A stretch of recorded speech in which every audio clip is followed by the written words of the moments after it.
Uyu ni mwaka wa 23 wa ngwataniro ya kambuni ya Brookside na Ministry ya Githomo, kuria o mwaka kambuni ya Brookside ikoretwe kiheana kimajika kia mamirioni ma mbeca niguo kuhura jeki mathako ma thukuru cia secondary.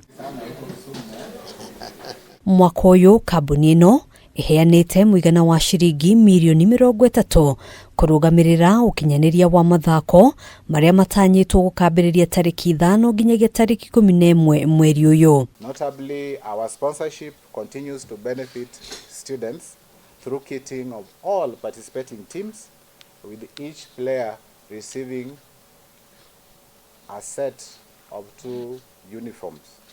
As I've always said, this encourages parity irrespective of where the students are coming from. I want to appreciate the role Brookside has done for the past 23 years, partnering with us to ensure when our students go to the field, they have a uniform and they are all equal.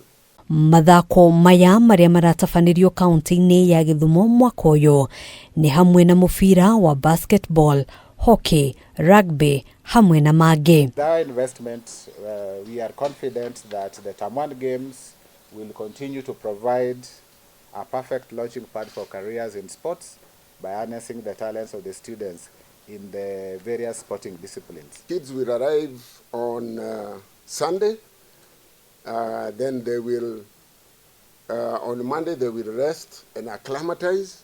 On Tuesday we start the games. Kuringana na murugamiriri munene wa maundu makonio ukinyaniria kambuni no Wilson Okongo, riri no ryo itemi ria fatari ria kambuni no igikinyaniria hari gutigirira mbeu njithi ni makuria taranda ciao. Kenya has a huge pool of exceptional sports talent. Our intention as Brookside Dairy is to catch this talent early.